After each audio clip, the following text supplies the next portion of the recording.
Campus Geeks, welcome back to the channel and let's get started. So, first year start होते ही almost सबके दिमाग में एक ही question होता है लाइक कि how much CGPA is enough in first year. 7 CGPA ठीक है या 8 प्लस लाना जरूरी है। तो अगर तुम अपने फर्स्ट ईयर में हो या अभी कॉलेज स्टार्ट हुआ है देन लिसन दिस केयरफुली। मैं ये सब एक सीनियर के पर्सपेक्टिव से बता रहा हूँ। The real college experience, real mistake and the real consequences. So let's begin. Engineering college school से बिल्कुल डिफरेंट होता है, ये तो आपने अभी देख ही लिया होगा। यहाँ मार्क्स सिर्फ एग्जाम के बेसिस पे नहीं मिलते। Internals, labs, quizzes, tutorials, attendance, यहाँ सब कुछ काउंट होता है। तो इसलिए स्टार्टिंग से क्लैरिटी लेना बहुत ज़्यादा ही इंपॉर्टेंट है। कंसिडरिंग दैट ये वीडियो एक्सपीरियंस कॉलेज स्टूडेंट्स के पर्सपेक्टिव से बनाया गया है, क्योंकि मोस्ट फ्रेशर्स जो होते हैं वो फर्स्ट ईयर को बहुत लाइटली लेते हैं। दे थिंक दैट कि अभी चिल करेंगे, अभी मजे करेंगे, अभी पार्टी करेंगे, अभी ग्रुप्स बनेंगे, लेकिन बाद में सब पढ़ लेंगे। बट ट्रस्ट मी, ये जो फर्स्ट ईयर में गलती होती है, ये सेकंड और थर्ड ईयर में बहुत ज़्यादा स्ट्रेस बन के वापस आ जाती है। नाउ नेक्स्ट कम्स की सीजीपीए ही क्यों इंपॉर्टेंट है। क्योंकि फर्स्ट ईयर सीजीपीए तुम्हारी पूरी डिग्री की फाउंडेशन होती है। ये सीजीपीए आपकी आगे कैरी फॉरवर्ड होगी till the final year. Even though first year के क्रेडिट्स आपके कम लगते हैं, लेकिन उसका जो इम्पैक्ट होता है it is very long term. So engineering colleges में आपकी relative grading, internal assessments, faculty evaluation, ये सब स्ट्रांगली चीज़ें बहुत मैटर करती हैं। इसलिए एक वीक स्टार्ट जाके एकेडमिक प्रेशर आगे बहुत क्रिएट करती है। Now there comes the reality of academic pressure in engineering colleges. जो इंजीनियरिंग कॉलेजेस होते हैं ये कंटिन्यूस इवैल्यूएशन पे चलते हैं। आप लगातार इवैल्यूएट होते हो अपने tutorials, lab, quizzes, mid sem, end sems, plus आपकी कई स्टेजेस में अटेंडेंस भी मैटर करती है। तो सबसे इंपॉर्टेंट होता है आपका रिलेटिव ग्रेडिंग, मतलब जो तुम्हारी परफॉर्मेंस है आपके पीयर्स के साथ वो कंपेयर की जाती है और आपके पूरे बैच के साथ। तो इसमें कंसिस्टेंसी होना बहुत ज़रूरी है। अगर ये मिस हुई तो छोटी मिस्टेक्स भी आपका बहुत बड़ा लॉस क्रिएट कर सकती हैं। Now next come what CGPA actually represents. तो ये आपका जो जितने भी आपके सब्जेक्ट्स होते हैं और उनके जो क्रेडिट्स होते हैं, एक फॉर्मूले से डिराइव करके एक फाइनल इंडिकेटर होता है कि आपकी जो परफॉर्मेंस कॉलेज के सेमेस्टर या ईयर वाइज है वो कैसी आ रही है। मतलब इसमें सब इंक्लूड होता है लाइक एग्जाम्स, इंटरनल मार्क्स हो गए, लैब की परफॉर्मेंस हो गई, attendance, discipline. So it is a major criteria for companies also, क्योंकि उनको कैंपस प्लेसमेंट से फर्स्ट लेवल फिल्टर की तरह they use them. And the recruiters also care about CGPA, क्योंकि थाउजेंड्स ऑफ स्टूडेंट्स होते हैं कैंपस प्लेसमेंट में और उनको शॉर्टलिस्ट करना होता है। तो सीजीपीए के बेसिस पे कट ऑफ्स लगाए जाते हैं। स्किल्स आपकी बाद में चेक होती हैं, पहले ही आपकी एलिजिबिलिटी डिसाइड होती है which is based on your CGPA. Now next come the CGPA ranges, मतलब आपकी सीजीपीए किस रेंज में होनी चाहिए ताकि आपको जो क्लैरिटी मिले आपकी परफॉर्मेंस की, प्लस आप कैंपस प्लेसमेंट्स में कैसे अच्छे से लैंड कर पाएंगे। तो अलग अलग क्राइटेरिया, जैसे अगर आपकी सीजीपीए 6.5 से कम है तो मतलब ये काफ़ी रिस्क और डेंजरस है, क्योंकि आप काफ़ी कंपनी से ऑटोमेटिकली एलिमिनेट हो गए हो। उसके बाद क्राइटेरिया आपका आता है 6.5 से 7।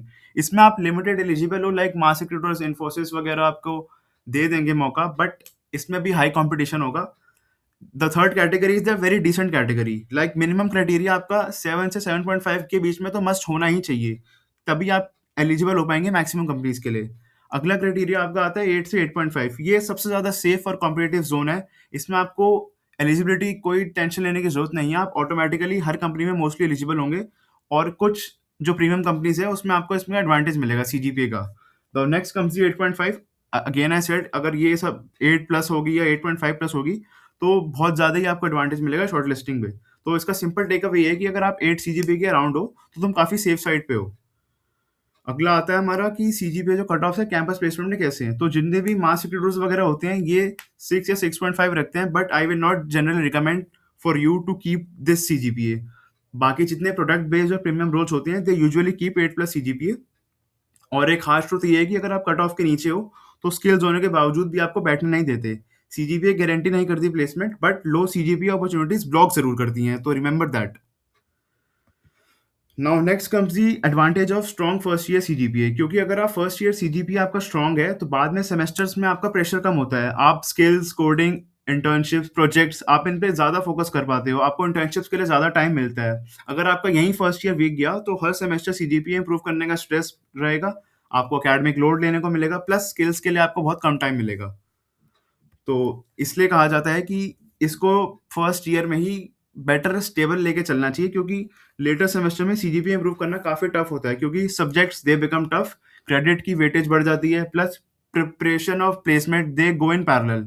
तो इसी फेज में स्टूडेंट्स में आकर अक्सर कोडिंग प्रैक्टिस छोड़ देते हैं, प्रोजेक्ट्स डिले कर देते हैं और इंटर्नशिप्स मिस कर देते हैं। तो अगला फैक्टर इंपॉर्टेंट है कि सीजीपीए मेंटेन करने के लिए आपको डेली थोड़ा-थोड़ा पढ़ना पड़ेगा। ये बहुत अंडररेटेड हैबिट है कि वो रेगुलर स्टडीज़ से कांसेप्ट्स क्लियर रहते हैं, एग्ज़ाम्स का प्रेशर कम होता है और रिलेटिव ग्रेडिंग में आपको ज़्यादा एडवांटेज मिलेगी। क्योंकि लास्ट मिनट पढ़ाई इंजीनियरिंग में रेयरली कम की जाती है। Now next comes the tutorial and internal strategy. Tutorials जो आपको कॉलेज से प्रेज़ेंट होंगे और असाइनमेंट्स होंगे, इनको कभी आप इग्नोर मत करिए। ये ज़रूर आपकी इफ़ेक्ट करते हैं इंटरनल मार्किंग को। फैकल्टी आपको कैसे पर्सीव करती है और आपकी क्लास में क्या रैंकिंग है। कई बार एवरेज होने के बावजूद भी अगर आपके स्ट्रॉन्ग इंटरनल मार्क्स हैं, तो आपके ग्रेड ऊपर चले जा सकते हैं। Next comes the attendance criteria. Attendance को बिल्कुल लाइटली मत लीजिएगा, specially in the starting years like first year और सेकंड ईयर, देन रिलैक्सेशन में बी गिवन। बिकॉज अटेंडेंस के बेसिस पे ही कुछ लास्ट मिनट फिल्टरिंग की जाती है आपके ग्रेड्स में, और डे टू डे जैसे डे टू डे परफॉर्मेंस के मार्क्स होते हैं वो आपके इवेल्युएट होते हैं, और ये लिटरली फ्री के मार्क्स होते हैं, मतलब सिर्फ प्रेजेंट रहना होता है क्लास में। बाकी एग्जाम की एलिजिबिलिटी भी एक तरीके से इससे डिसाइड होती है आपके एंड सेमेस्टर एग्जामिनेशंस की। उसके बाद आता है हमारे जो lab, that is practical exams. Lab का इम्पैक्ट काफ़ी ज़्यादा होता है, क्योंकि अगर आपने लैब मिस की तो इंटरनल्स आपके एक तरीके से गए और फिर फाइनल ग्रेड आपका लैब्स का गिरेगा। क्योंकि लैब्स का जो स्कोरिंग पोटेंशियल होता है वो थ्योरी से काफ़ी ज़्यादा होता है, इसलिए लैब को सीरियसली लेना। तो next comes to the focus on numerical subjects mention in the first year.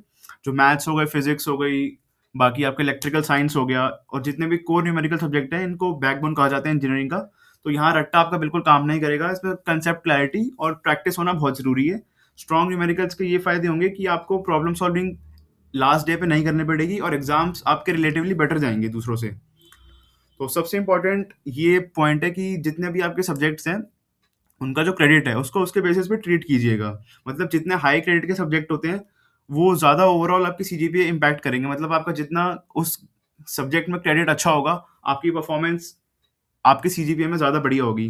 मतलब सब स्मार्ट अप्रोच ये है कि स्कोरिंग पैटर्न समझो सबका, इफेक्टिवली करो उसको प्लान कि कैसे मेरे को इसमें सब्जेक्ट्स में मार्क लाने हैं, और उसके क्रेडिट्स देखो, क्योंकि हर सब्जेक्ट का सीजीपीए इम्पैक्ट इक्वल नहीं होता है। Now next comes the relative grading, which specially matters in college like JIT. Relative grading में वन डे परफॉर्मेंस काम नहीं आएगी आपकी। असाइनमेंट, लैब्स, एग्जाम्स, हर जगह कंसिस्टेंट रहना पड़ेगा। कंसिस्टेंसी में ये है कि आपको अपने बैच से ऊपर और अपनी क्लास के एवरेज से ऊपर रखनी पड़ेगी, चाहे पेपर टफ भी हो। ये आपको दिमाग में बिल्कुल रखना है। तो एट द एंड की मैं आपको यही कहना चाहूंगा, बैलेंस अप्रोच ये है कि एक्सट्रीम में बिल्कुल मत जाओ। सिर्फ सीजीपीए भी चेज करना गलत है, बट स्किल्स पे भी बिल्कुल फोकस करना, सिर्फ स्किल्स पे फोकस करना भी रिस्की है। तो बेस्ट अप्रोच ये है कि पैरेलल स्किल डेवलपमेंट में जाइए, आप रेगुलर अटेंडेंस रखिए, अपनी स्ट्रॉन्ग इंटरनल्स रखिए, और 8+ सीजीपीए को बेसलाइन टारगेट बना के रखिए। नाउ द की टेकअवेज ये है कि फर्स्ट ईयर सीजीपीए में हम सोचते हैं कि क्या ज़्यादा इंपॉर्टेंट है, बट रेगुलर स्टडीज हो गई, लैब्स हो गए, ट्यूटोरियल्स, अटेंडेंस, ये सब सीजीपीए बनाएंगे। जो यहाँ सही किया वो बाद में स्ट्रेस कम करता है, ये आपको बिल्कुल याद रखना है। और सीजीपीए बाद में फिक्स करना बहुत पॉसिबल नहीं है, और कॉस्टली, और it may be stressful. Now in the upcoming videos, आने वाली वीडियोस में मैं आपको और शेयर करना चाहूंगा कि सब्जेक्ट वाइज एकेडमिक रिसोर्सेज क्या प्रेफर करें, एग्जाम की क्या स्ट्रेटेजीज रखें, और सीजीपीए और स्किल्स को साथ मैनेज करने के लिए स्मार्ट तरीके क्या हो सकते हैं। तो अगर डाउट्स हो कमेंट सेक्शन में बिल्कुल पूछ सकते हैं। So like, share and subscribe the video and share with your juniors, and study smart, stay consistent and secure your future early. Thank you.